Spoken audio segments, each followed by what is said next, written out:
Yoko Tanaka stood behind the wooden counter of Sea Haven Public Library, organizing returned books with practiced efficiency.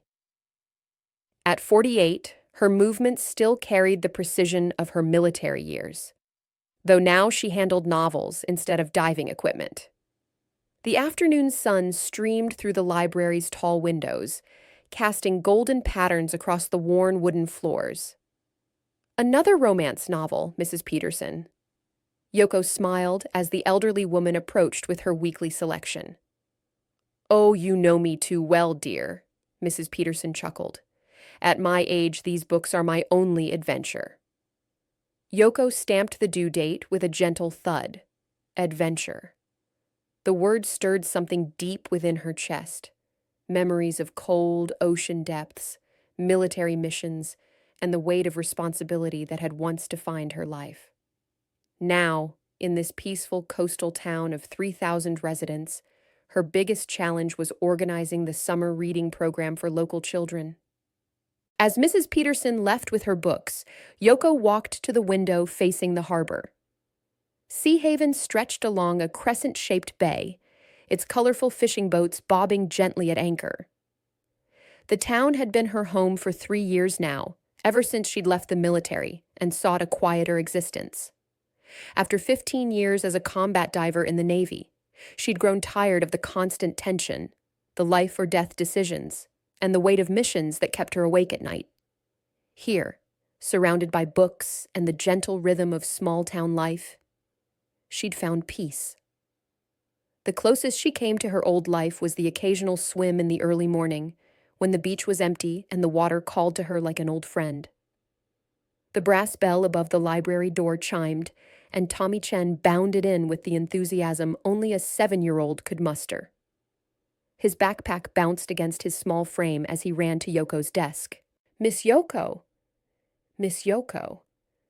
Tommy's voice echoed through the quiet library.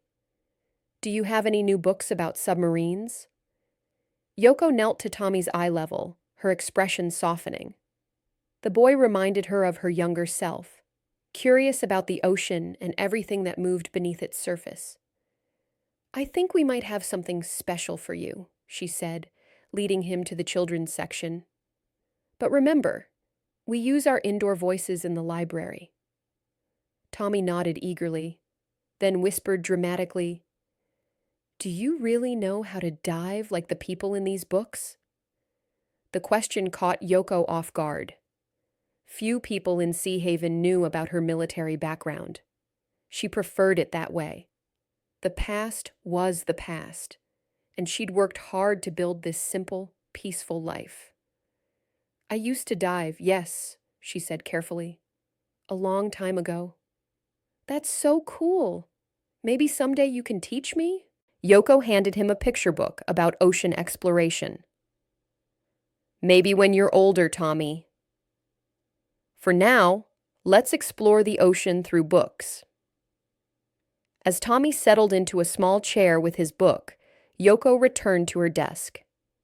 The familiar weight of responsibility tried to settle on her shoulders, but she pushed it away. Those days were over. Now she was just a librarian in a quiet town, and that was exactly how she wanted it. The afternoon passed peacefully. A few high school students came in to work on projects. Some mothers brought toddlers for story time, and the regular readers browsed the shelves with familiar comfort. This was Yoko's world now, predictable, safe, and blissfully ordinary. As closing time approached, she began her evening routine. She straightened chairs, returned misplaced books to their proper shelves, and locked the rare book collection.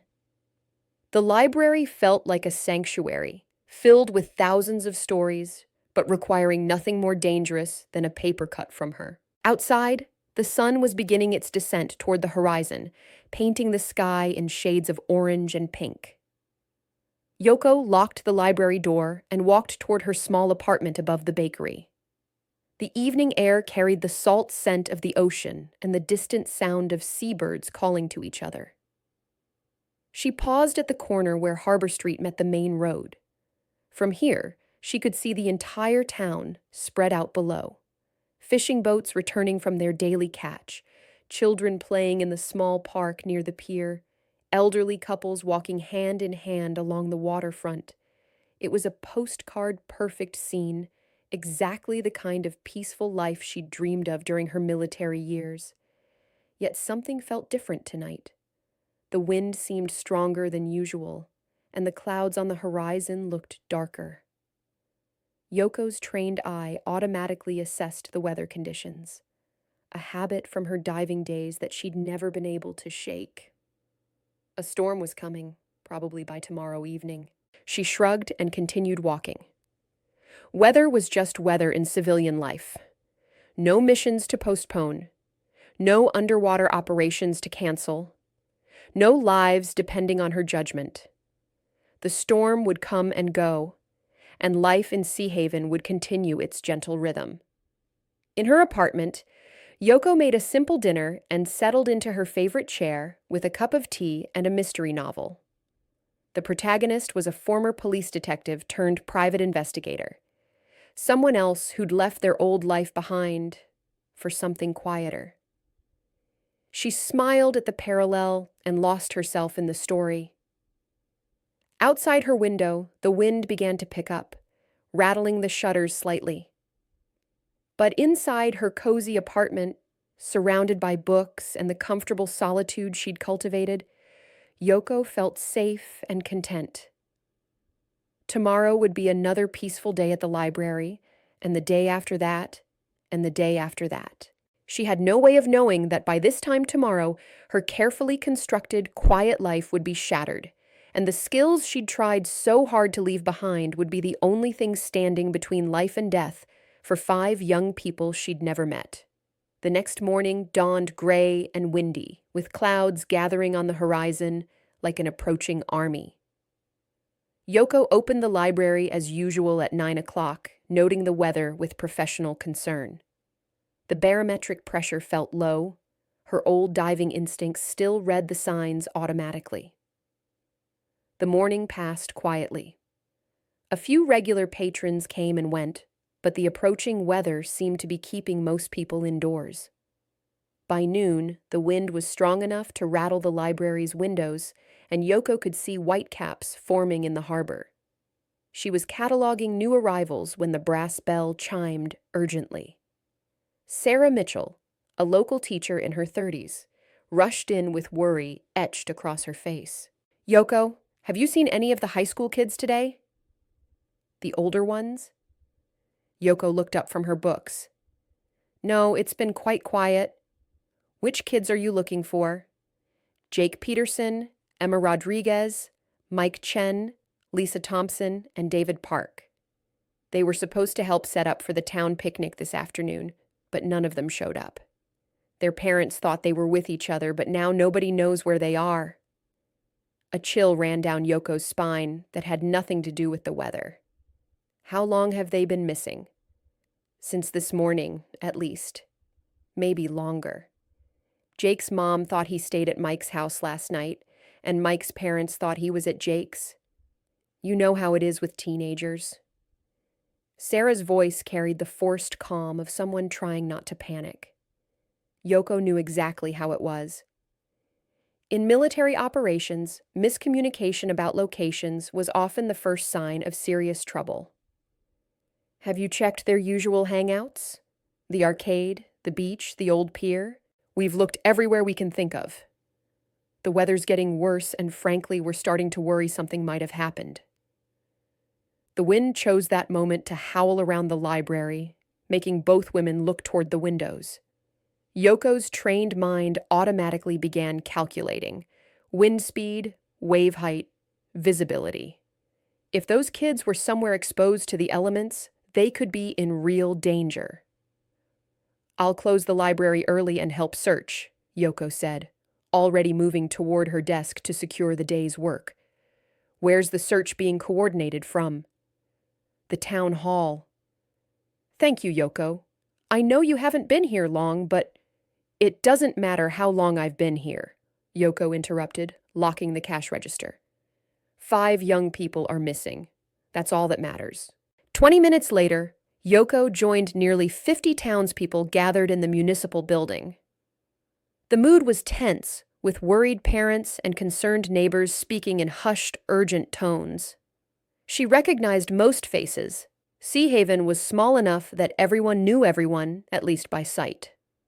Mayor Richardson, a stocky man in his 60s, stood at the front trying to organize search teams. "We need to be systematic about this," he was saying. "Team 1 will take the beach and pier area. Team 2 will search the woods behind the school. Team 3—" "Mayor Richardson," interrupted a voice from the back. Mrs. Chen, Mike's mother, pushed forward through the crowd. Her face was pale with worry. "Little Tommy saw something this morning." "Tell them, Tommy." The 7-year-old boy who visited Yoko's library stepped forward, looking overwhelmed by all the adult attention. His usual enthusiasm was replaced by nervous uncertainty. I saw them at the dock," Tommy said quietly. "This morning early. Before breakfast." The room fell silent, except for the wind rattling the building's windows. "What were they doing at the dock, Tommy?" Mayor Richardson asked gently. "They had the old blue rowboat. The one Mr. Anderson doesn't use anymore. They were putting stuff in it, coolers and things. They looked like they were going on a picnic." A collective intake of breath filled the room. Every adult present understood the implication immediately. Yoko felt her stomach drop as her military training kicked in, automatically assessing the tactical situation. 5 civilians in a small boat, with a major storm approaching, and no communication equipment. "They went out in this weather?" Jake's father asked, his voice cracking. "It wasn't stormy this morning," Tommy said defensively. "It was just cloudy."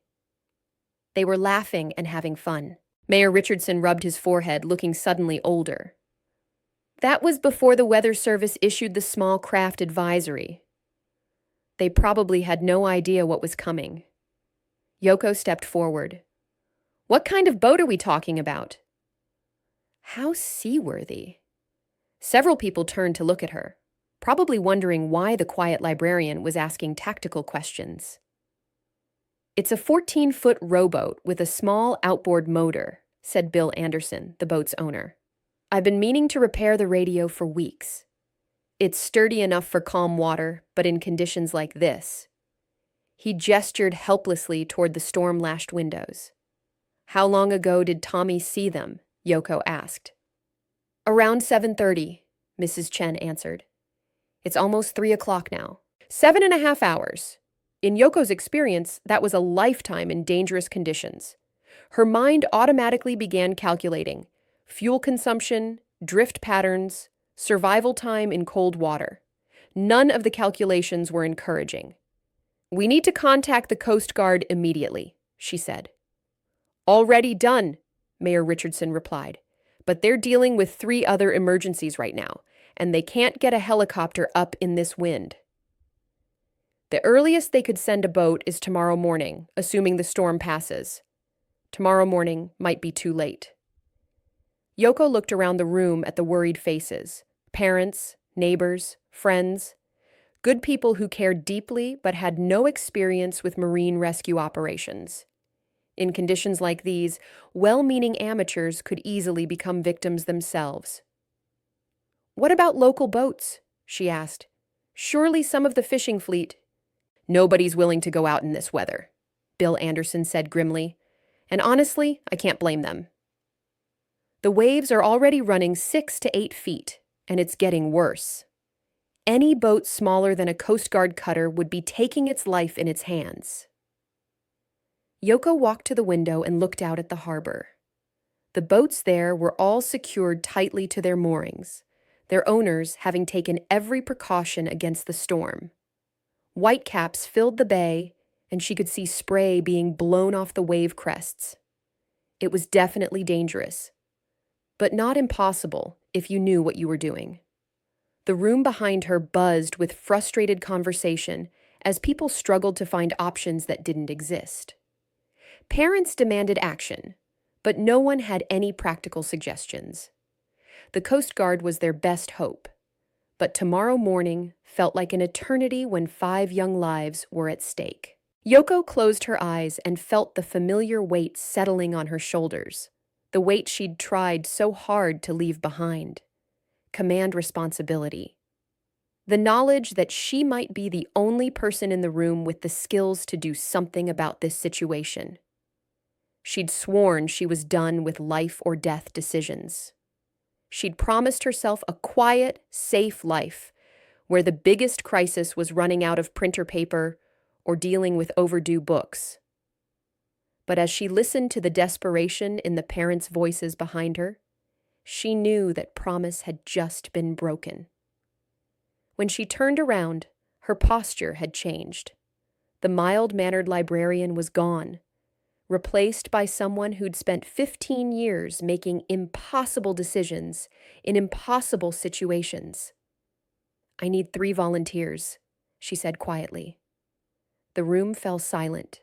"I need 3 people who can follow orders without question, who won't panic in dangerous conditions, and who trust me enough to put their lives in my hands. Because that's exactly what this will require." Mayor Richardson stared at her. "Yoko, you can't be serious. You're talking about going out there in a small boat, in these conditions." "I'm talking about a rescue mission," Yoko said firmly. "Those 5 kids are out there right now, probably scared, maybe injured, definitely in danger. Every minute we wait, their situation gets worse. The Coast Guard can't help until tomorrow, and tomorrow might be too late." "But you're a librarian," someone protested. "I used to be a Navy combat diver," Yoko replied. "I've done water rescues in worse conditions than this, not recently and not by choice, but I know how." The room erupted in excited conversation, but Yoko held up her hand for silence. "Let me be very clear about this," she said. "This is extremely dangerous. Anyone who comes with me needs to understand that we might not come back.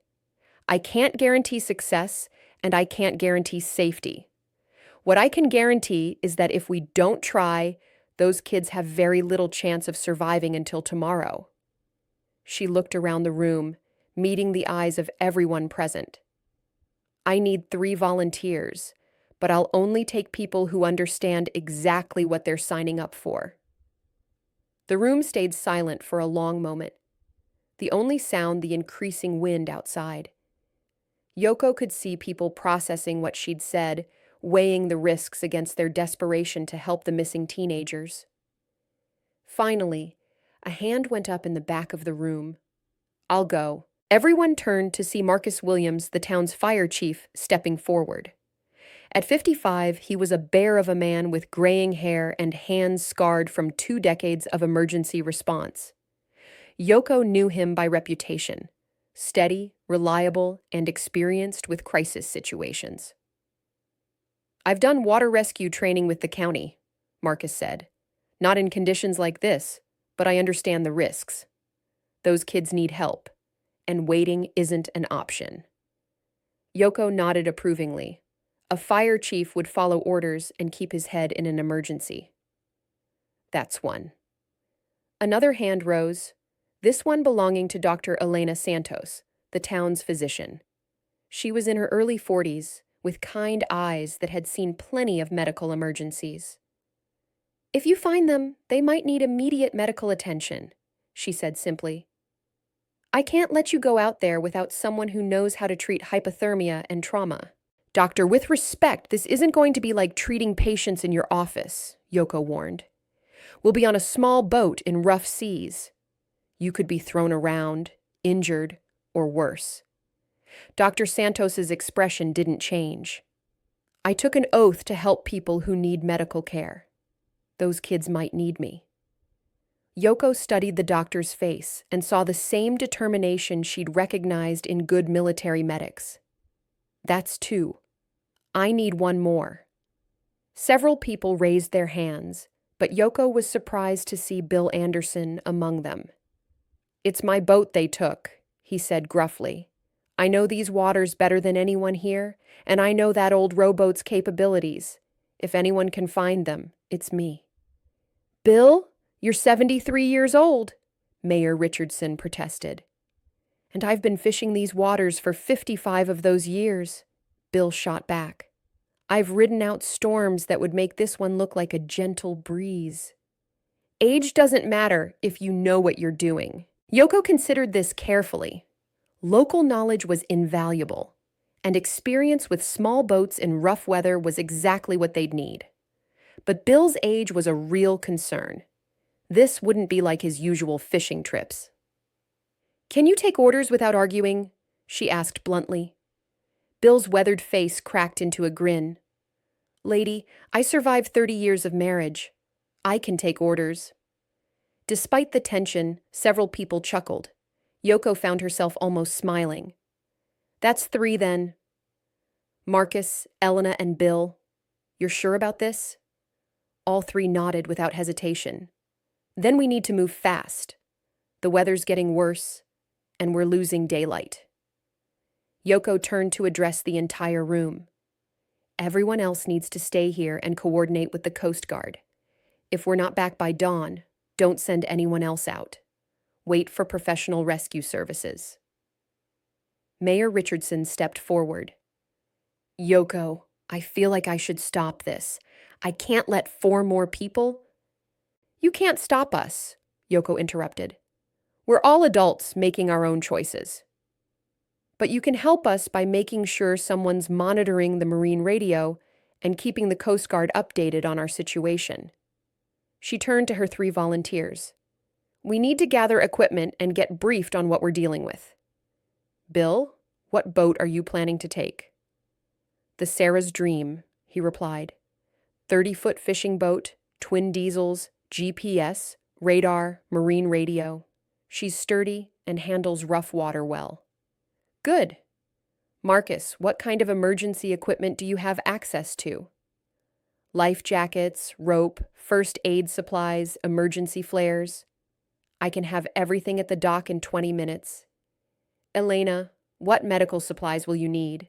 Hypothermia treatment, trauma supplies, oxygen if possible. I'll grab everything from my clinic." Yoko nodded. "Meet at the dock in 30 minutes. Dress warm and waterproof. We're going to get soaked out there. And bring extra clothing for the kids we're going to find." As the 3 volunteers hurried out to gather their equipment, Yoko found herself surrounded by worried parents and neighbors offering help, advice, and desperate gratitude. She politely but firmly extracted herself from the crowd and headed for the door. "Yoko," called Mrs. Chen, catching up with her. "My Mike. He's not a strong swimmer, if you find them." "We'll find them," Yoko said firmly, "and we'll bring them home."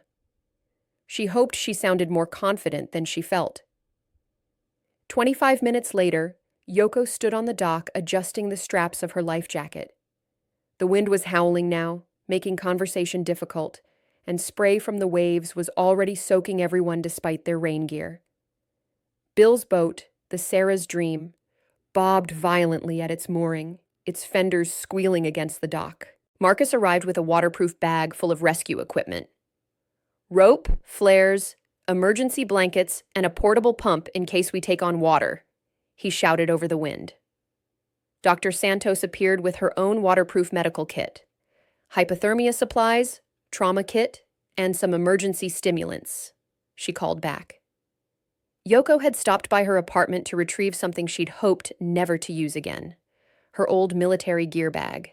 Inside were waterproof charts of the local area, a military-grade GPS unit, emergency rations, and other equipment from her Navy days.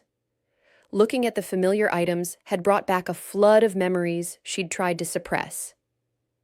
"Everyone listen carefully," she shouted as they prepared to board. "Once we're out there, I'm in command. No discussion, no debate. If I tell you to do something, you do it immediately. Lives depend on following orders exactly." All 3 nodded. Bill was securing extra fuel cans. Marcus was double-checking the emergency equipment, and Dr. Santos was making sure her medical supplies were properly waterproofed. Despite their obvious nervousness, All three were moving with the efficiency of people who understood the seriousness of their mission. Bill, what's our fuel situation? Full tanks plus 4 extra cans. That's enough for 12 hours of continuous running, maybe more if we're careful. Good. Marcus, test the radio and make sure we can communicate with shore. Marcus climbed into the wheelhouse and activated the marine radio. After a brief conversation with the Coast Guard station, he gave Yoko a thumbs up. Elena, how long can someone survive in water this temperature? The doctor's face was grim. In water this cold, with these wave conditions? If they're in the water without protection, maybe an hour before hypothermia becomes life-threatening. If they're still in the boat but wet and exposed, they have more time, but not much. 8 hours since they'd been seen leaving. Yoko's military mind automatically calculated the worst-case scenarios, then pushed those thoughts away. Focus on what you can control, she told herself. Find them alive. All right, let's go, she called. Bill, get us out of the harbor. I'll navigate once we're in open water. As the Sarah's Dream pulled away from the dock, Yoko looked back at the crowd gathered on the pier. Worried parents pressed against the railings, some crying, others just staring desperately out at the storm-tossed water. The weight of their hopes and fears settled on her shoulders like a familiar burden. She'd left the military to escape this feeling, the knowledge that other people's lives depended entirely on her decisions. But here she was again, heading into danger with 3 volunteers who trusted her to bring everyone home safely. The boat cleared the harbor breakwater and immediately began pitching in the larger waves. Dr. Santos gripped the railing tightly, her face already pale. Marcus moved with practiced ease, securing loose equipment and preparing for the rough ride ahead. Bill stood at the wheel, his experienced hands making constant small adjustments to keep them on course. Yoko pulled out her waterproof charts and GPS unit, plotting their search pattern. She'd have to think like 5 teenagers on an impromptu adventure. Where would they have gone? What would have seemed like fun on a calm morning? The wind howled around them. Spray crashed over the bow, and somewhere out in the gray wilderness of storm and sea, 5 young people were fighting for their lives. The rescue mission had begun. The Sarah's Dream fought her way through increasingly violent seas as they left the protection of Sea Haven's harbor. Within minutes, all 4 rescuers were soaked despite their rain gear, and the boat's movement became a constant battle against the elements. Yoko braced herself in the wheelhouse next to Bill, studying her charts and GPS unit. Where would they have gone? She shouted over the engine noise and wind. What's attractive to teenagers but still accessible by rowboat? Bill kept his eyes on the waves ahead, his hands steady on the wheel despite the violent motion. Crystal Cove, he called back. Maybe 2 miles northeast. Protected beach, good for picnics. Kids go there all the time in good weather. How long would it take them to get there in that rowboat? In calm conditions? About 40 minutes. But if they got caught by this weather? Bill shook his head grimly. Yoko checked her military GPS and marked Crystal Cove as their first search target. The device was more precise than civilian units, and its waterproof casing had survived conditions far worse than this. How do we get there? Northeast by north, but we'll have to fight the current and the wind. It's going to be a rough ride. Behind them, Marcus and Dr. Santos were securing equipment and trying to stay upright as the boat pitched and rolled. Both looked green around the gills, but neither was complaining. Yoko appreciated their professionalism. Seasickness was miserable, but it wasn't life-threatening, and they had more important things to worry about. The first 20 minutes were pure endurance. Waves crashed over the bow regularly, sending sheets of spray across the deck. The engine strained against the storm, and several times Yoko wondered if they were making any forward progress at all. But Bill's experience showed. He found the rhythm of the sea, timing their movement to work with the waves rather than against them. There! Marcus suddenly shouted, pointing to port. "Is that a boat?" Everyone strained to see through the spray and rain. About half a mile away, something dark bobbed in the water, too regular to be driftwood, too large to be debris. "Could be," Bill said, adjusting course. "Let's take a look." As they approached, the dark shape resolved into a small fishing boat, but it was empty and riding low in the water. Bill brought the Sarah's Dream alongside carefully. "It's the Mary Jane," he called. "Belongs to old Pete Morrison, but there's nobody aboard." "Is it damaged?" Yoko asked. Marcus leaned over the side with a boat hook, pulling the empty vessel closer. "Looks like it broke loose from its mooring. No sign of people." They left the abandoned boat and continued toward Crystal Cove. The storm was definitely intensifying. The waves were now running 8 to 10 feet, and the wind was strong enough to blow the spray horizontally. Yoko found herself falling back on her military training, automatically calculating their position, fuel consumption, and the time they could safely spend searching before needing to return. "Cove's just ahead," Bill shouted, "but I don't see anything." Crystal Cove appeared through the storm as a small indent in the rocky coastline, partially protected by a curved spit of land. In good weather, it would be a perfect picnic spot. Now, it looked like a cauldron of churning water and foam. Yoko scanned the shoreline with military-trained eyes, looking for any sign of the missing rowboat or its occupants. The beach was empty, except for driftwood and seaweed thrown up by the waves. No boat, no people, no equipment. "Take us closer to shore," she called to Bill. "But watch the rocks." They spent 15 minutes searching every corner of the cove, but found nothing. Whatever had happened to the 5 teenagers, they weren't here. "Where else?" Yoko asked. Bill thought for a moment, fighting the wheel as a particularly large wave tried to push them sideways. "Seal Point, maybe 3 miles south. Or they might have tried for Pine Island. There's a little harbor there that would give them shelter. Which is closer? Seal Point, but Pine Island's more likely if they were trying to get out of the storm." Yoko made the tactical decision. Pine Island first. If they were thinking clearly, that's where they'd go. The run to Pine Island took them directly into the wind and waves, making progress slow and brutal. Dr. Santos was now openly seasick, but she gamely held onto the rail and kept watch for any signs of the missing boat. Marcus had taken over the radio, maintaining contact with the Coast Guard and updating them on their search progress. "Sarah's Dream.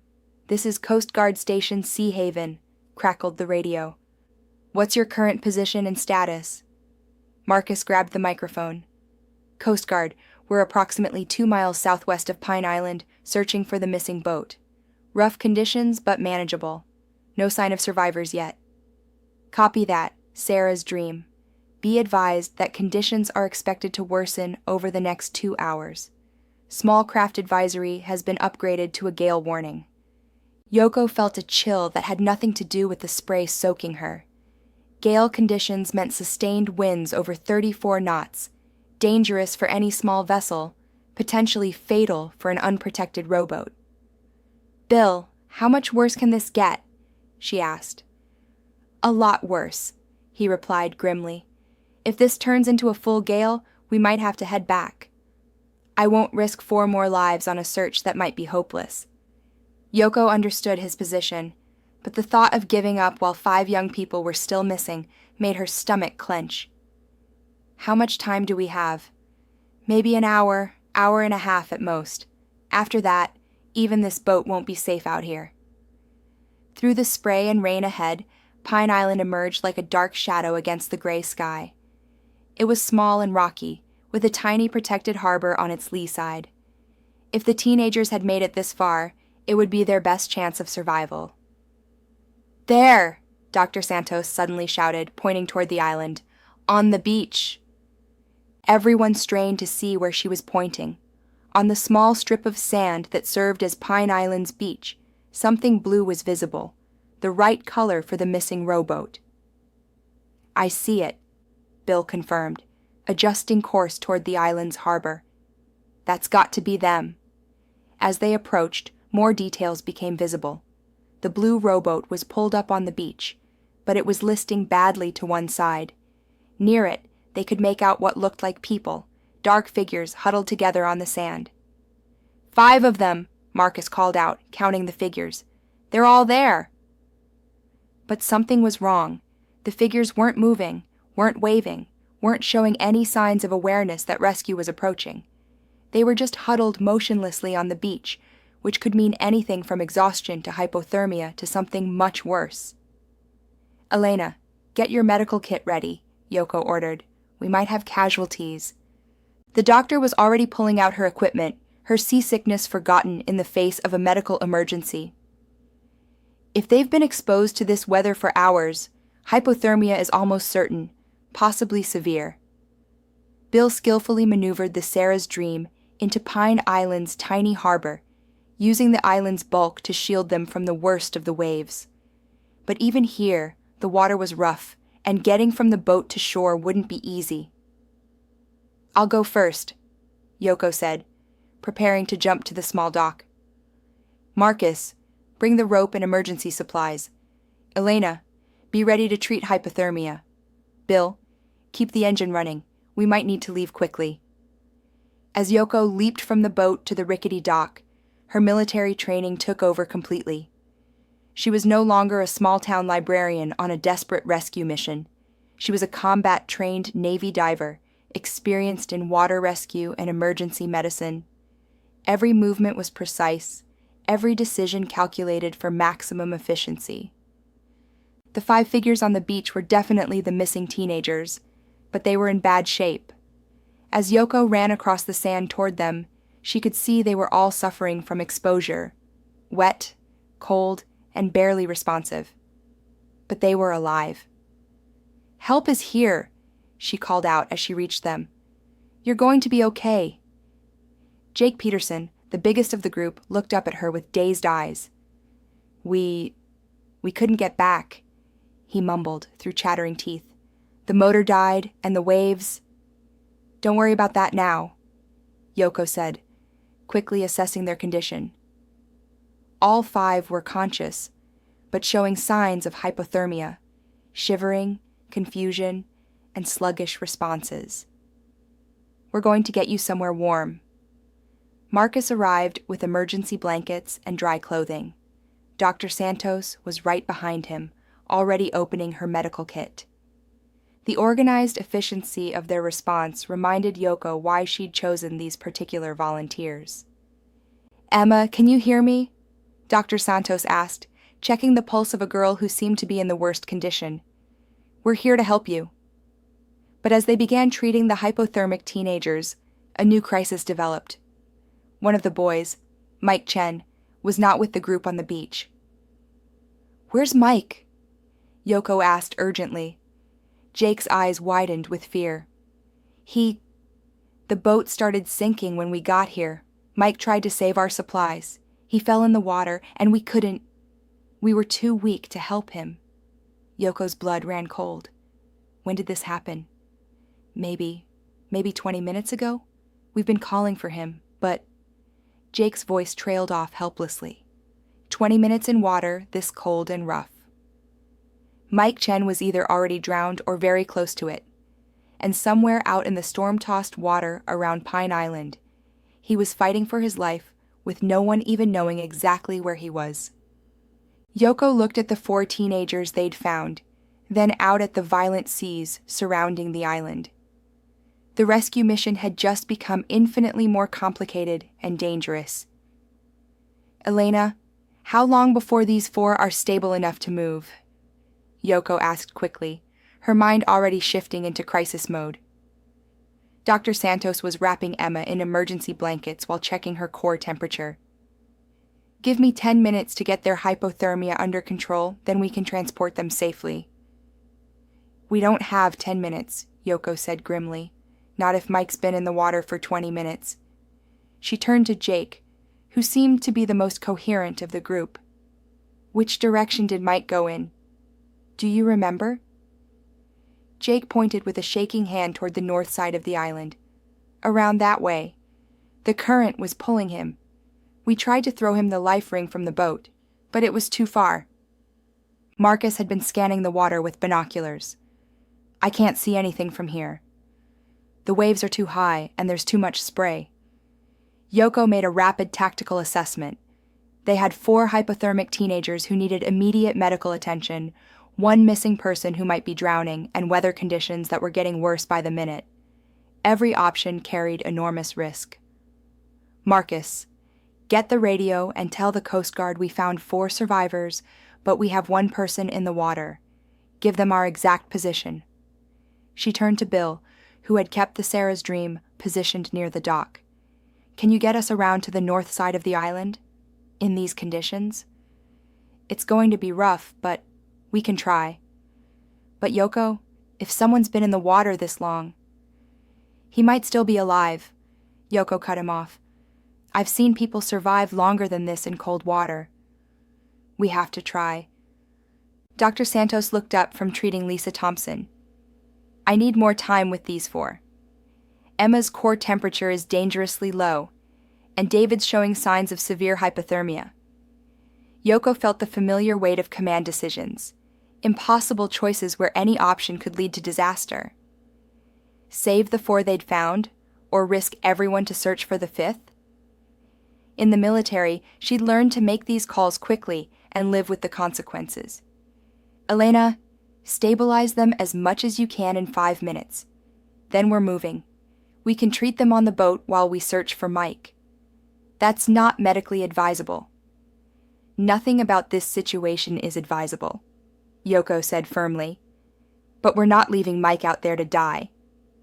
She grabbed her waterproof bag and pulled out a piece of equipment she'd hoped never to use again, her military-grade diving mask and emergency breathing apparatus. It was designed for combat rescue operations, capable of sustaining her underwater for 20 minutes if necessary. You're not thinking of going in after him, Marcus said, recognizing the equipment. If we find him in the water, someone has to go get him. These waves are too high to pull him in with a boat hook. Yoko, that's suicide. Water this cold, waves this size. I've done water rescues in worse conditions, she said, though privately she wondered if that was true. The North Atlantic in winter had been brutal, but this storm was turning into something special. Marcus, help Elena get these kids aboard. Wrap them in every blanket we have and get them out of the wind. The next few minutes were a careful ballet of emergency medicine and seamanship. Dr. Santos worked quickly to stabilize the 4 rescued teenagers, while Marcus and Yoko carefully carried them from the beach to the boat. Bill kept the Sarah's Dream positioned perfectly despite the rough conditions, his years of experience showing in every adjustment of the throttles. Emma Rodriguez was in the worst condition, barely conscious, with severe hypothermia that made her movements sluggish and confused. David Park wasn't much better, though he could at least walk with assistance. Jake Peterson and Lisa Thompson were cold and exhausted, but relatively stable.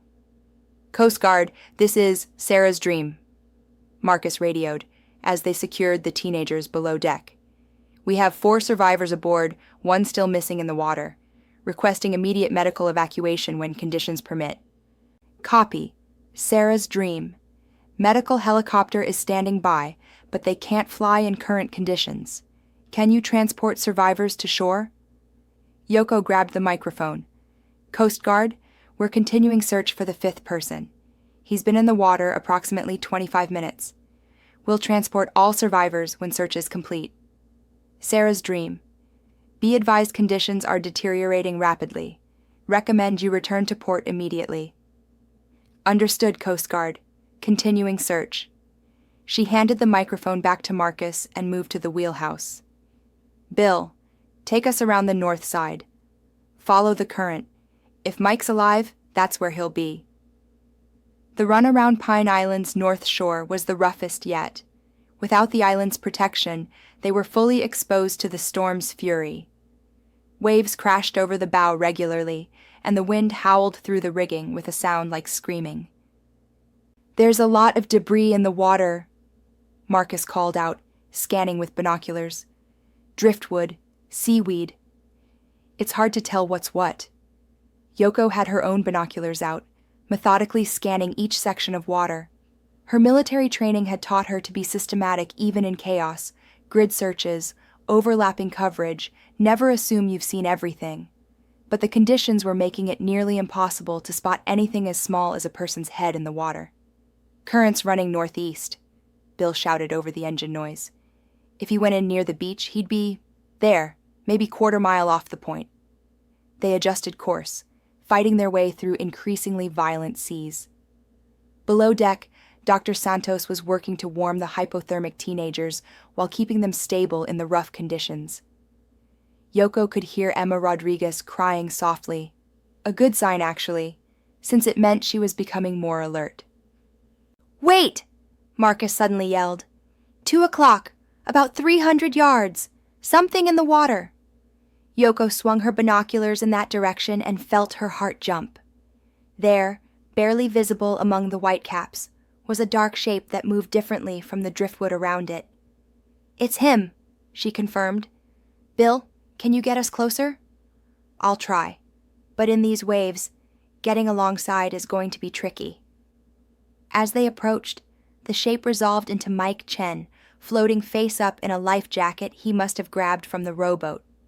He wasn't moving much, which could mean unconsciousness, exhaustion, or worse. But he was definitely alive. Yoko could see his head moving slightly with his breathing. "Mike!" Marcus called through a bullhorn. "We're here!" "Hold on." There was no response from the water. Mike was either unconscious or too weak to respond. "He's hypothermic for sure," Dr. Santos called from below. "Maybe unconscious. Getting him aboard is going to be difficult in these conditions." Bill was maneuvering the Sarah's Dream carefully, trying to get close enough for a rescue without running over their target. But the waves were pushing both the boat and Mike around unpredictably, making it nearly impossible to maintain position. "I can't get close enough," Bill called. "The waves keep pushing us apart. And if I get too close, the boat could hit him." Yoko was already stripping off her outer rain gear and checking her diving equipment. "Then I'm going in after him." "Yoko, no!" Marcus grabbed her arm. "That water will kill you in minutes." "Maybe," she agreed, "but Mike's already been in there for 30 minutes. If we don't get him out right now, he's going to die anyway." She pulled on her diving mask and activated the emergency breathing system. The water looked like a churning hell of foam and debris, but she'd been in worse. At least, she told herself she had. "Give me exactly 3 minutes," she told Marcus. "If I'm not back with Mike in 3 minutes, leave without me. Get those 4 kids to safety." "We're not leaving anyone. That's an order," Yoko said firmly. 3 minutes, then you save who you can." Before anyone could argue further, she dove over the side into the storm-tossed sea. The cold hit her like a physical blow, driving the air from her lungs despite her breathing apparatus. Even with her military-grade wetsuit, the water was shockingly frigid. But her training took over immediately, strong, steady strokes toward the floating figure of Mike Chen. The waves were massive from water level, constantly lifting her up and dropping her down like a toy. Several times she lost sight of both Mike and the boat, surrounded by walls of dark water that blocked out everything else. But she kept swimming, using her compass and training to maintain direction. Mike was floating motionless when she reached him, his face pale and his lips blue. But he was breathing, and his eyes tracked her movement when she grabbed his life jacket. "Mike, can you hear me?" she shouted over the wind. His response was barely a whisper. So cold. "I know. We're going to get you out of here." Getting back to the boat was infinitely harder than reaching Mike had been. She had to support his weight while fighting the waves, and Mike was too weak from hypothermia to help with the swimming. Several times, large waves separated them completely, and she had to dive under the surface to reconnect the safety line she'd attached to his life jacket. The Sarah's Dream seemed impossibly far away, rising and falling on waves that looked like moving mountains. Bill was trying to maintain position, but the storm was making it nearly impossible. Marcus was hanging over the side with a rescue line, trying to time the wave action to help with the recovery. 2 minutes. Yoko's internal clock, trained by years of military diving, told her they were running out of time. Her own body was beginning to respond to the cold water, her movements becoming slightly less coordinated. Mike was dead weight now, unconscious from hypothermia and exhaustion. The boat loomed above them suddenly, as a large wave lifted both swimmers toward the hull. Marcus threw the rescue line with perfect timing, and Yoko managed to grab it with her free hand. "Pull!" she shouted, though she wasn't sure if anyone could hear her over the storm. The next few seconds were a blur of rope, strong hands, and the sensation of being lifted from the water. Marcus and Bill hauled both swimmers aboard in a single coordinated effort, depositing them on the deck in a tangle of rope and emergency equipment. Yoko lay on the deck for a moment, gasping and shivering, before her training reasserted itself. "Elena! Mike needs immediate treatment." Dr. Santos was already moving, her medical bag in hand. She quickly assessed Mike's condition while Yoko struggled out of her diving gear. "Severe hypothermia, possible near drowning," the doctor reported, "but he's alive and breathing. Get him below and wrapped in warming blankets immediately." As Marcus and Bill carried Mike's unconscious form below deck, Yoko finally allowed herself to feel the full impact of what they'd just accomplished. 5 missing teenagers, all found alive. The rescue mission had succeeded against overwhelming odds, but they weren't safe yet. The storm was still raging around them, and they had 5 people suffering from hypothermia who needed immediate medical attention. The hardest part of the mission was still ahead, getting everyone home safely. Below deck on the Sarah's Dream, the scene looked like a field hospital. Dr. Santos moved efficiently between her 5 patients, monitoring vital signs and adjusting warming protocols while the boat pitched and rolled in the storm. The 4 teenagers they'd found on Pine Island were slowly recovering, but Mike Chen remained unconscious, his body fighting the severe hypothermia that had nearly killed him. "How are they?" Yoko asked, toweling off her hair and pulling on dry clothes Marcus had found for her. Emma and David are stabilizing. Jake and Lisa are responding well to warming treatment, Dr. Santos reported without looking up from Mike's still form. But Mike's in serious condition. His core temperature is dangerously low, and he's showing signs of moderate hypothermia. We need to get him to a hospital as soon as possible. Yoko nodded and climbed back to the wheelhouse, where Bill was fighting the storm to keep them on course toward Sea Haven. The wind had increased even more, and waves were now running 10 to 12 feet. Dangerous conditions for any boat, let alone one carrying hypothermic patients. "How long to get back?" she asked. "In these conditions?" "Maybe an hour and a half," Bill replied, his knuckles white on the wheel. "But it's going to be rough. I'm not sure the kids below can handle much more of this pounding." Marcus was monitoring the radio, staying in contact with both the Coast Guard and the emergency team waiting at Sea Haven's harbor. "Coast Guard says the medical helicopter is still grounded, but they have ambulances standing by at the dock. The whole town's gathered at the harbor waiting for us." The next hour was a test of endurance for everyone aboard. The storm seemed determined to prevent their return, throwing wave after wave at the struggling boat. Below deck, Dr. Santos worked continuously to keep her patient stable while dealing with her own seasickness and the violent motion of the vessel. Yoko found herself moving between helping Elena with medical care and assisting Bill with navigation. Her military training was invaluable in both areas. She knew enough emergency medicine to be useful, and her experience reading weather and sea conditions helped Bill plot the safest course home. "Mike's coming around," Dr. Santos called out at one point. "Mike, can you hear me? You're safe now."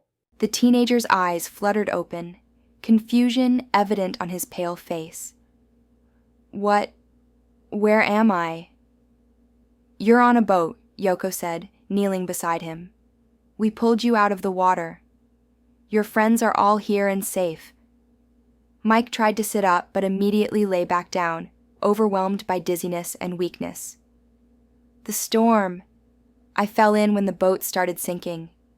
I thought I was going to die." "You almost did," Dr. Santos said honestly, "but you're going to be fine. Just rest and let us get you home." Around Mike, his 4 friends were in various stages of recovery. Emma Rodriguez was awake and alert, though still shivering despite the warming blankets. David Park was sitting up, sipping warm broth that Marcus had prepared from their emergency supplies. Jake Peterson and Lisa Thompson were talking quietly, recounting their ordeal and expressing amazement that rescue had found them. "How did you know where to look?" Lisa asked Yoko. "We didn't, really," Yoko admitted. "We searched the most likely places where teenagers might go for a picnic. Pine Island made sense because it offered shelter from the storm. But going out in this weather? That was incredibly brave," Jake said. "Or incredibly crazy." Yoko smiled for the first time since the crisis began. "Sometimes there's not much difference between brave and crazy. The important thing is that everyone's safe." Through the wheelhouse windows, she could see the first lights of Sea Haven appearing through the storm. Bill had managed to maintain course despite the brutal conditions, and they were finally approaching home waters. But the harbor entrance would be tricky. The same waves that had made their search so difficult would make docking dangerous. "Coast Guard, this is Sarah's dream," Marcus radioed. "We're approaching Sea Haven Harbor with all 5 survivors, requesting assistance with docking." "Copy, Sarah's dream. Harbor patrol boat will meet you at the breakwater to escort you in. Medical teams are standing by." As they approached the harbor, Yoko could see crowds of people gathered on the pier despite the storm. Parents, neighbors, emergency responders. It seemed like the entire town had turned out to welcome them home. Flashing lights from ambulances and police cars lit up the dock area. The harbor patrol boat met them just outside the breakwater, its crew expertly guiding Bill through the tricky entrance. Even in the protected harbor, the water was rough, making the final approach to the dock a careful maneuver. "Easy does it," Bill muttered, fighting the wind as he brought the Sarah's Dream alongside the pier. "Almost home." The moment their boat touched the dock, emergency medical teams swarmed aboard. Paramedics took over Mike's care from Dr. Santos, quickly preparing him for transport to the regional hospital. The other 4 teenagers were assessed and determined stable enough for treatment at the local clinic. "Yoko!" a voice called through the crowd.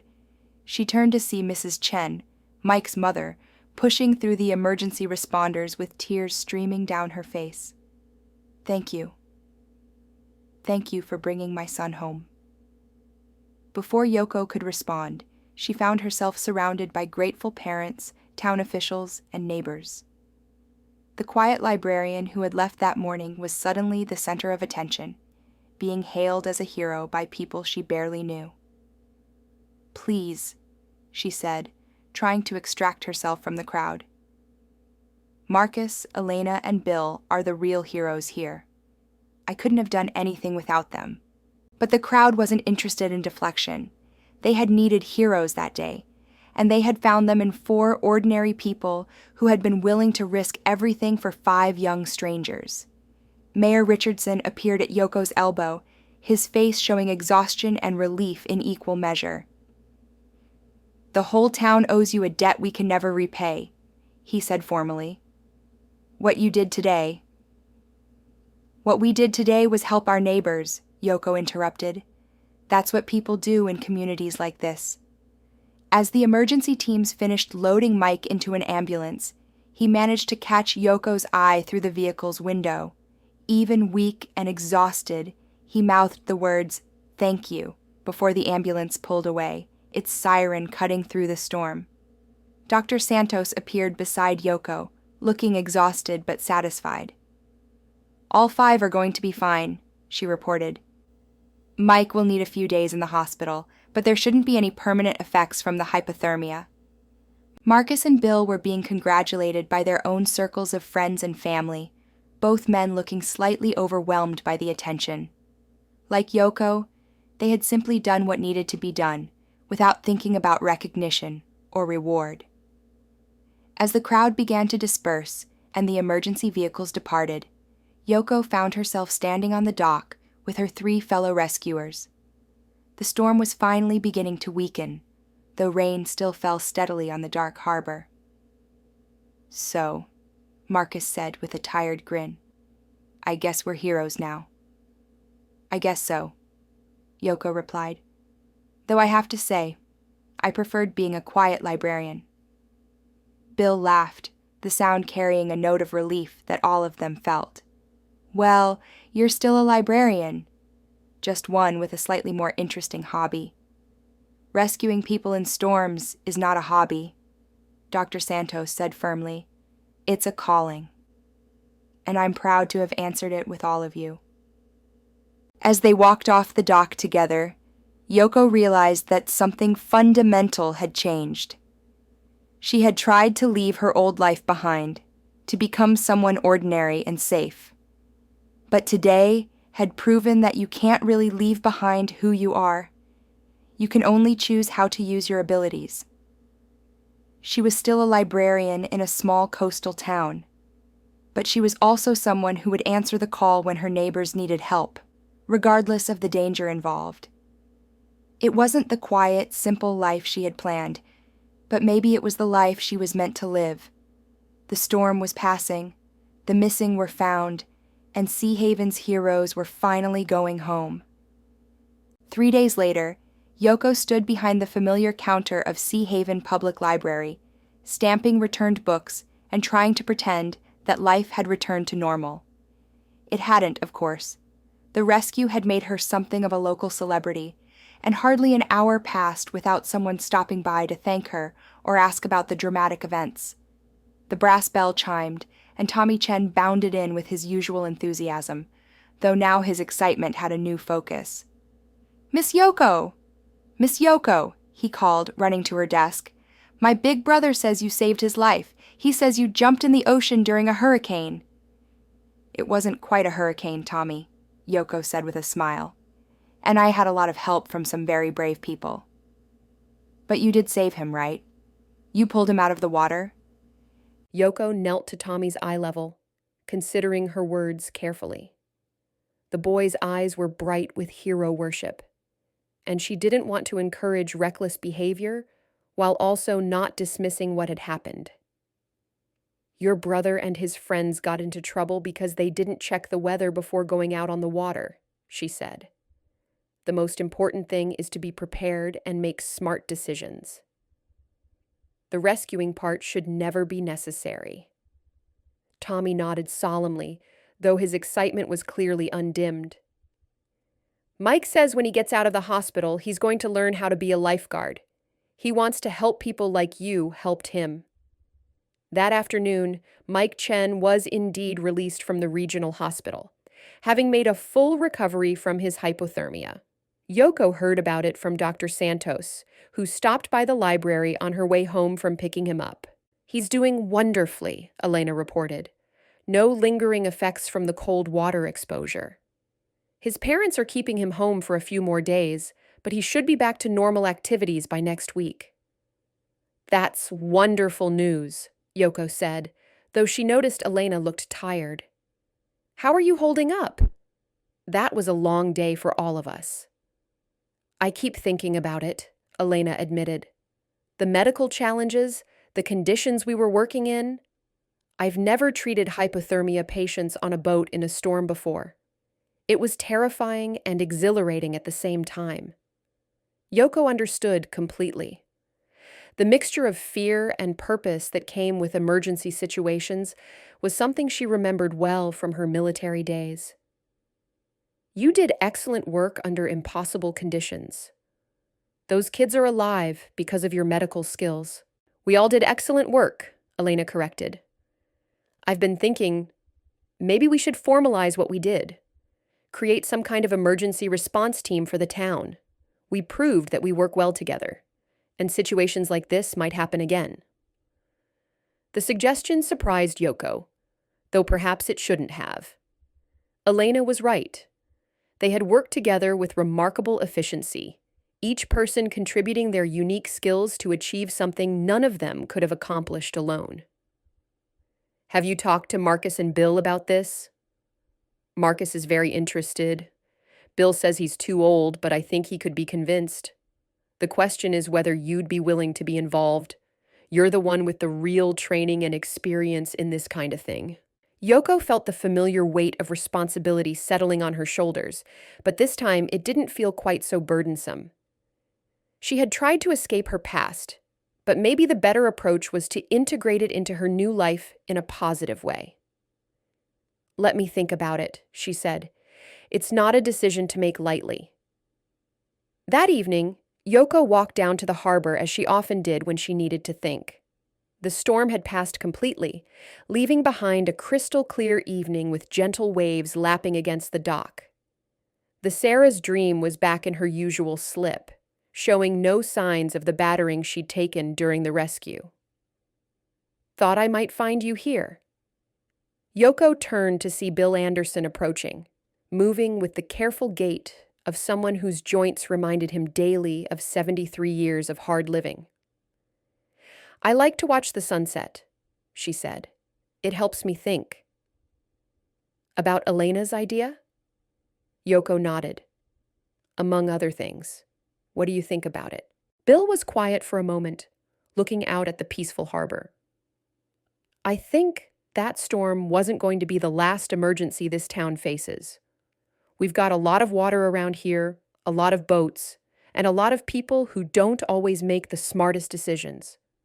Having a trained response team, it makes sense. Even if it means putting ourselves at risk again?" "Especially then," Bill said firmly. "Age gives you perspective, Yoko. Most things people worry about don't really matter.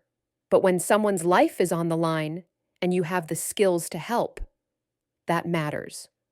That's what life is actually about." They stood in comfortable silence, watching the sun sink toward the horizon. The harbor was busy with the normal evening activities: fishing boats returning from the day's catch, pleasure craft heading out for sunset cruises, children playing on the beach under their parents' watchful eyes. "I spent 15 years trying to save people," Yoko said eventually. "Most of the time in dangerous situations, usually with incomplete information and almost always with lives hanging in the balance. When I left the military, I thought I was done with all that." "But you're not, are you?" "No," Yoko admitted. "I thought I wanted a quiet, safe life.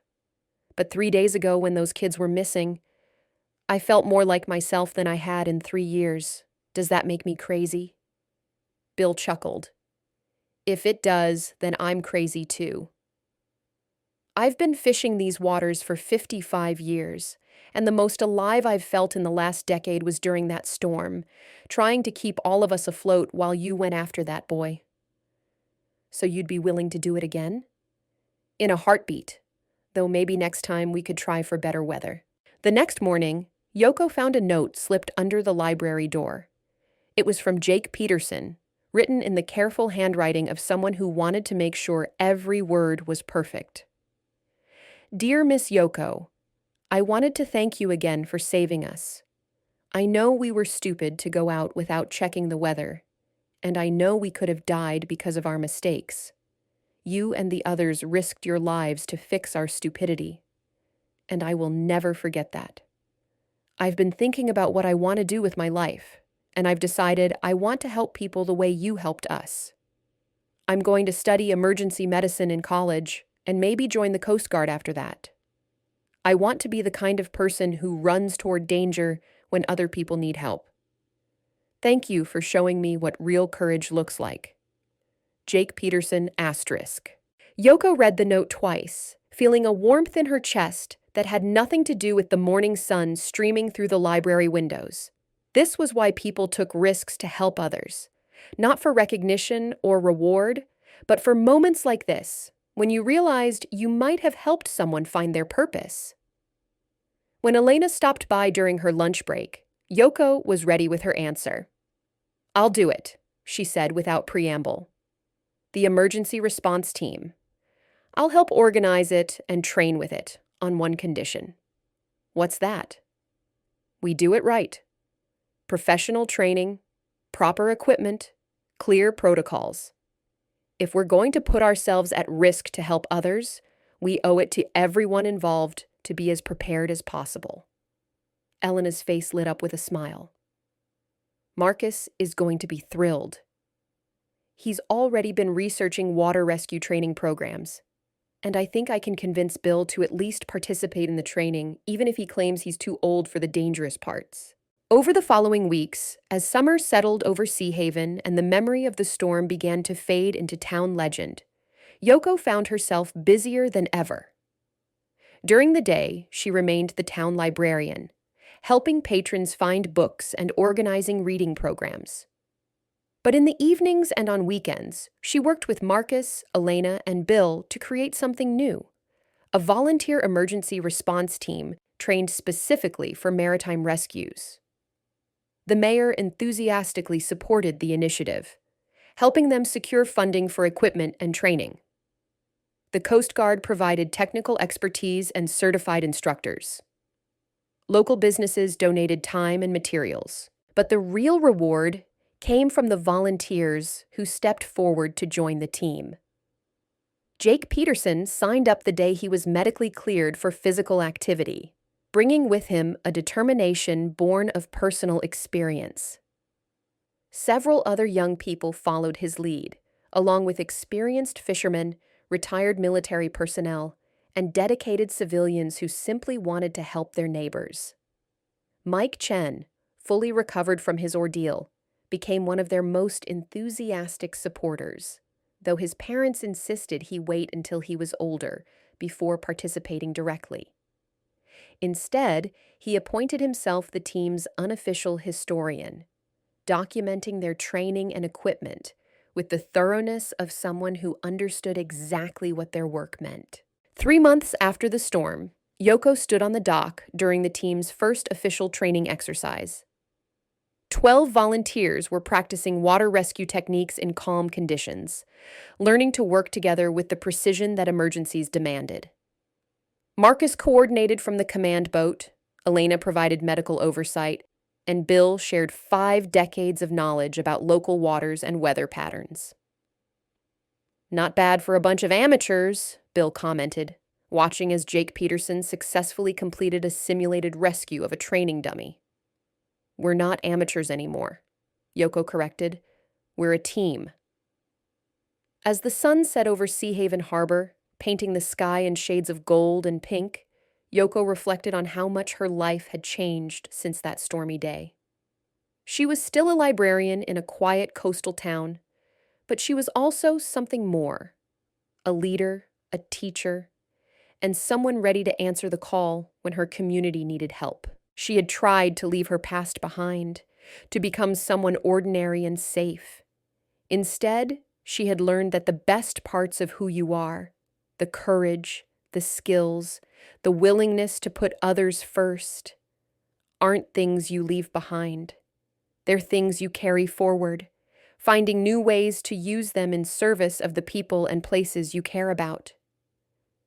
The storm had passed, but its lessons remained. In a small town by the sea, a former military diver had found her purpose not by escaping her past, but by using it to build a better future for her neighbors. And in the library the next morning, when Tommy Chen asked her once again about submarines and diving and the ocean depths, Yoko smiled and pulled out a new book, one about maritime rescue operations and the ordinary people who do extraordinary things when others need help. Want to hear a story about real heroes? She asked. Tommy's eyes lit up with excitement. Is it about you?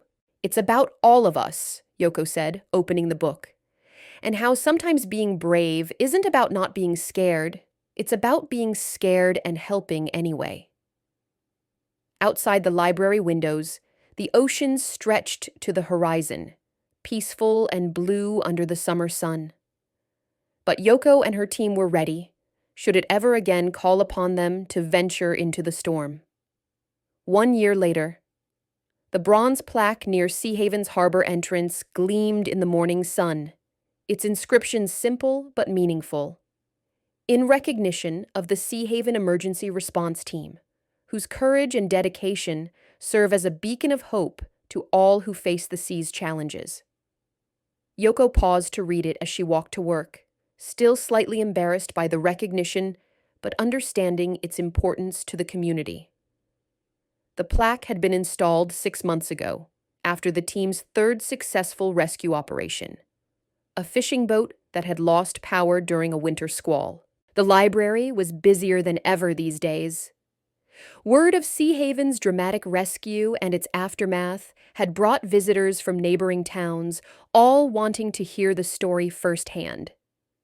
More importantly, it had inspired the town's young people to take an interest in maritime safety and emergency response. "Miss Yoko," Tommy Chen called as he burst through the library doors. At 8 now, he was taller and more confident, but his enthusiasm for ocean-related stories remained undiminished. "Did you see? Mike got accepted to the Coast Guard Academy." Yoko looked up from her computer with genuine pleasure. Mike Chen had spent the year since his rescue preparing for this moment, maintaining perfect grades, volunteering with the emergency response team, and training physically for the demanding academy program. "That's wonderful news, Tommy. Your brother has worked very hard for this opportunity. He says it's because of what happened during the storm. He says you showed him what he wanted to do with his life." The comment stirred mixed emotions in Yoko. She was proud of Mike's achievement, but she also hoped that young people would find their calling through inspiration rather than near-death experiences. "Your brother found his own courage that day," she told Tommy. "I just helped him discover it was already there."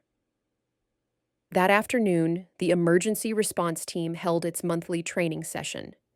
What had started as 4 desperate volunteers had grown into a certified unit of 16 people, with specialized training in water rescue, medical response, and coordination with professional emergency services. Jake Peterson, now 19 and preparing for his second year of pre-med studies, led the newer volunteers through basic rescue techniques. His patient instruction and obvious competence made him a natural teacher, and Yoko often found herself thinking about the frightened teenager they'd pulled off Pine Island just a year ago. "Remember," Jake was telling the trainees, "the goal is never to create more victims. If conditions are beyond your capabilities, your job is to provide information to professional responders, not to attempt a rescue that could get you killed." Dr. Santos worked with the medical response subgroup, teaching advanced hypothermia treatment and trauma care in marine environments. Her experience during the original rescue had led her to pursue additional certifications in emergency medicine, and she now served as the regional coordinator for maritime medical response. Marcus had been elected team leader by unanimous vote, his natural organizational skills and emergency experience making him ideal for coordinating complex operations. Under his leadership, the team had established protocols that impressed even veteran Coast Guard officers. And Bill Anderson, despite his repeated claims of being too old for such nonsense, had become the team's most valuable resource for local knowledge and weather prediction. His ability to read sea conditions and forecast changes had prevented several potential emergencies from becoming actual rescues. "How are we looking for tonight's exercise?" Yoko asked Marcus as the training session concluded. "Good.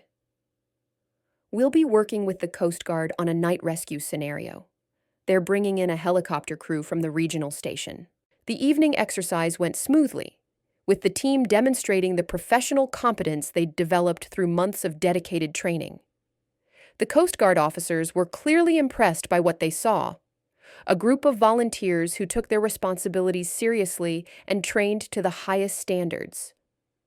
As the exercise concluded and equipment was secured for the night, Yoko found herself standing once again on the dock where everything had started. The harbor was peaceful under a canopy of stars, with gentle waves lapping against the pier. Thinking deep thoughts? Elena asked, joining her at the water's edge. Just remembering, Yoko replied. A year ago, I thought my life was all planned out. Quiet job, peaceful routine, no responsibilities beyond organizing book sales and story time. Do you miss it? The quiet life? Yoko considered the question carefully. Sometimes, she admitted. There was something appealing about predictability, about knowing that the biggest challenge I'd face was a jammed printer or an overdue book fine. But I think I was hiding from who I really am. I spent so many years in high-stress situations that I convinced myself I wanted the opposite. It took a crisis to remind me that some people are called to help others, regardless of the risk. Elena nodded thoughtfully. I've been thinking about that a lot lately.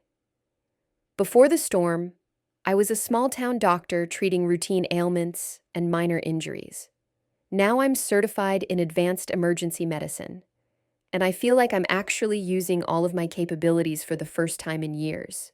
They watched as the last of the training equipment was loaded onto the dock, the team members working with the easy efficiency of people who had trained together extensively. The transformation was remarkable. A year ago, most of these people had been strangers to each other. Now they formed a cohesive unit capable of operating in dangerous conditions. Yoko, Elena said quietly, there's something I wanted to tell you. The Regional Emergency Services Coordinator contacted me last week. They want to use our team as a model for other coastal communities. They're asking if you'd be willing to help train similar groups in other towns. The suggestion both excited and concerned Yoko. That's a big responsibility, and it would mean traveling, being away from Sea Haven, only occasionally. Most of the training could be done here, with other communities sending representatives, but they specifically asked for you to lead the program. Your military background combined with our operational experience makes you uniquely qualified. Yoko looked out at the harbor that had become so much more than just a pretty view from her library window. It was where 5 young people had nearly lost their lives, where she had rediscovered her purpose, and where a community had come together to build something meaningful. I'll think about it, she said finally. But whatever I decide, Sea Haven comes first. This is home now, and these people are my responsibility. The next morning brought news that reinforced how much the town had changed since the rescue. Mayor Richardson stopped by the library with a visitor, Captain Sarah Mitchell, from the Coast Guard's regional headquarters. Miss Tanaka, the captain said formally, I wanted to personally thank you for what you've accomplished here. The Sea Haven Emergency Response Team has become something of a legend in maritime rescue circles. Your combination of professional training and community integration is exactly what we need in other coastal areas. I had excellent volunteers to work with, Yoko replied, uncomfortable as always, with individual recognition. The team's success is due to everyone's dedication, not just my background. That's precisely the attitude that makes this work, Captain Mitchell said. Too many rescue organizations are built around individual heroes rather than team competence. What you've created here is sustainable because it doesn't depend on any one person. Over the next hour, Captain Mitchell outlined the Coast Guard's proposal. They wanted to establish a network of community-based emergency response teams along the coast, with Sea Haven serving as the training center and model program. Yoko would coordinate the expansion while maintaining her role with the local team. It's a significant opportunity, the captain concluded. You'd be helping to save lives in communities from here to the Canadian border, but I understand you have roots here now, and we wouldn't ask you to relocate. After Captain Mitchell left, Yoko sat alone in the library, surrounded by the books and quiet routine that had once defined her entire world. The offer represented everything she had once tried to escape, responsibility for other people's lives, high-stakes decisions, and the constant possibility of tragedy. But it also represented something else: the chance to use her skills and experience to help communities protect themselves, rather than waiting for disaster to strike. Prevention rather than just response. Training rather than just rescue. The brass bell chimed, and Mike Chen entered, wearing his new Coast Guard Academy sweatshirt with obvious pride. At 19, he had grown into a confident young man whose near-death experience had shaped rather than scarred him. "Miss Yoko," he said formally, "I wanted to thank you one more time before I leave for the academy next week." "You've already thanked me many times, Mike. What you need to do now is make the most of the opportunity you've earned." "I will," he said seriously, "but I also wanted to tell you something. Last month, when our team helped with that fishing boat rescue, I realized something important. You didn't just save my life that day. You showed me what my life could be for." Mike's words crystallized something that had been forming in Yoko's mind throughout the conversation with Captain Mitchell. She hadn't just rescued 5 teenagers from a storm, she had helped create a community of people committed to helping others. The ripple effects were still spreading. "Mike," she said quietly, "what do you think about the idea of other towns having emergency response teams like ours?" His face lit up immediately. "I think it's brilliant. Every coastal community should have people trained to help when things go wrong. Not everyone can wait for the Coast Guard to arrive. Even if it means asking ordinary people to take extraordinary risks." "Especially then," Mike said firmly. "You taught me that ordinary people can do extraordinary things when they have to. The trick is making sure they're prepared when the moment comes." That evening, Yoko called a meeting of the emergency response team leadership. Marcus, Elena, Bill, and Jake gathered in the library's meeting room to discuss the Coast Guard's proposal. "It's a chance to multiply what we've accomplished here," Marcus said, after Yoko explained the offer. "Instead of one team protecting one town, we could help create dozens of teams protecting the entire coast." "But it would change the nature of what we do," Elena pointed out. "We'd go from being a rescue team to being teachers and coordinators. That's a different kind of responsibility." Bill, who had been quiet through most of the discussion, finally spoke up. "I've been thinking about legacy lately. I'm 74 years old, and I won't be able to do this kind of work much longer. But if we can teach other people what we've learned, if we can help other communities build what we've built here, that's a legacy worth having." Jake nodded enthusiastically. "And it's not like we'd stop being Sea Haven's emergency response team. We'd just be doing more than that." Yoko looked around the table at these people who had become so much more than volunteers. They had become family, united by shared purpose and mutual trust. "What concerns me is whether we can maintain what we have here while taking on broader responsibilities. Sea Haven has to remain our first priority." "What if we approach it gradually?" Elena suggested. "Start with 1 or 2 neighboring communities. See how it works. Learn from the experience. We don't have to transform the entire coast overnight." Marcus pulled out a map of the local coastal area. Millfield and Ocean View are both within 30 miles of here.